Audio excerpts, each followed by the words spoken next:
oggi, 23 aprile 2020, prende avvio un'importante iniziativa di promozione della lettura, la Maratona di Lettura 2020 Il Veneto Legge.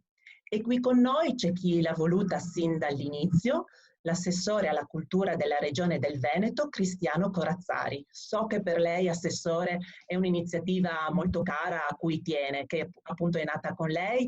E come mai avete scelto di farla partire anche in questo momento di emergenza coronavirus e da chi è promossa? Buongiorno Marina, innanzitutto diciamo che ci sentivamo in dovere di promuoverla anche e soprattutto in questo momento perché il Veneto è un popolo di lettori, anzi è una terra di lettori e soprattutto di lettrici. Quindi sapevamo che andavamo incontro ad una esigenza profonda della nostra cittadinanza.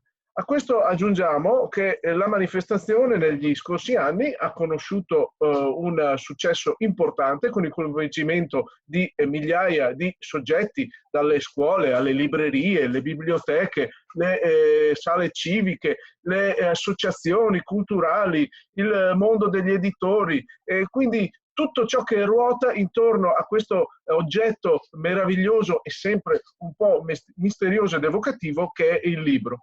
Quindi mai più di quest'anno ci sembrava opportuno promuovere e anticipare la promozione della giornata della maratona del libro, perché sappiamo quello che stanno facendo i veneti per la nostra comunità, per tutto il nostro paese in questo momento. E quindi un libro può essere un compagno di viaggio fondamentale, importante in un momento delicato come questo. Sì, a proposito di viaggi, ogni anno la Maratona del Libro ha un tema, un filo conduttore. E qual è il filo conduttore della Maratona 2020?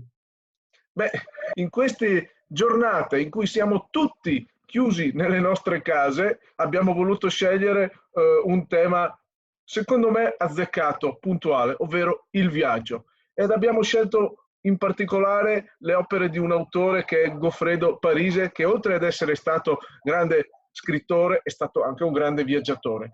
Il tema del viaggio ci permetterà di riscoprire le bellezze della nostra terra ed in generale del nostro paese ed anche fare un viaggio più approfondito dentro di noi che ci permetterà di capire i profondi cambiamenti che le esperienze propongono nei confronti delle persone e delle comunità. E io penso che proprio in questo momento ci rendiamo conto di come i punti di riferimento che per tanto tempo abbiamo sempre avuto siano fragili e mutevoli e quindi stiamo nello stesso momento in cui vi parliamo facendo un viaggio che ci porterà a grandi cambiamenti.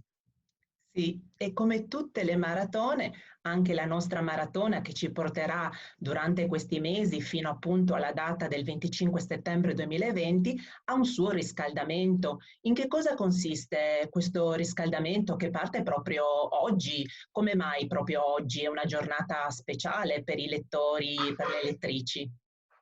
Sicuramente una giornata speciale perché corrisponde con la giornata internazionale del libro e come ogni buona maratona che si rispetti ma necessita di un giusto allenamento per non arrivare impreparati, quindi abbiamo voluto far corrispondere la giornata internazionale del libro con il riscaldamento a questa maratona che si terrà il 25 settembre, che sarà la giornata clou della maratona del libro. E quindi proprio in questa giornata noi iniziamo con letture sulle varie piattaforme multimediali, ovvero il portale della cultura del Veneto, Veneto Cultura, le pagine Facebook della giornata della maratona del libro e la pagina Facebook del nostro portale della cultura.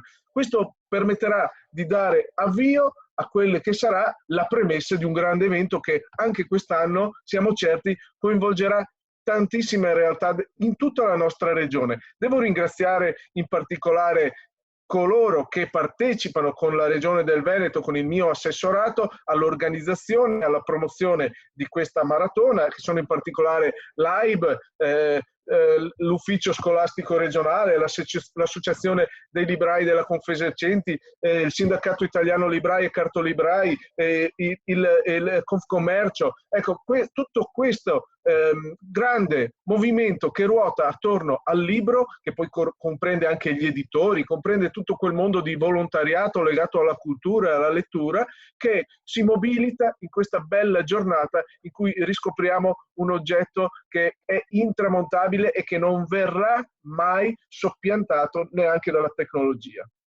Eh sì, infatti proprio oggi dalle 12:30 alle 22 si alterneranno i 9 racconti tratti dai sillabari veneti di Goffredo Parise, dei promotori della lettura di Leggere per Leggere, uno all'ora. E quindi per salutare tutti i nostri amici lettori, cosa vogliamo aggiungere? Che il libro che è per voi, ovvero ognuno ha un suo libro, ma non siete voi che lo potete trovare, ma è lui che cerca voi. Non dovete fare altro che leggere, perché il vostro libro vi cambierà la vita e lo troverete nel percorso del vostro viaggio, e per questo abbiamo parlato del viaggio e prendiamo il viaggio come momento e filo conduttore di questa edizione. E allora ringraziamo l'assessore alla cultura della Regione del Veneto, Corazzari, sempre attento e sempre presente anche in questi momenti difficili in cui tutti siamo a casa. Vi ricordiamo appunto che alle 12:30 inizierà con una prima premessa di Giuseppe Cantele, direttore editoriale di Ronzani Editore, da cui sono tratti i racconti di Goffredo Parise. E allora buona lettura a tutti, buon ascolto a tutti e a prestissimo. Arrivederci. Arrivederci.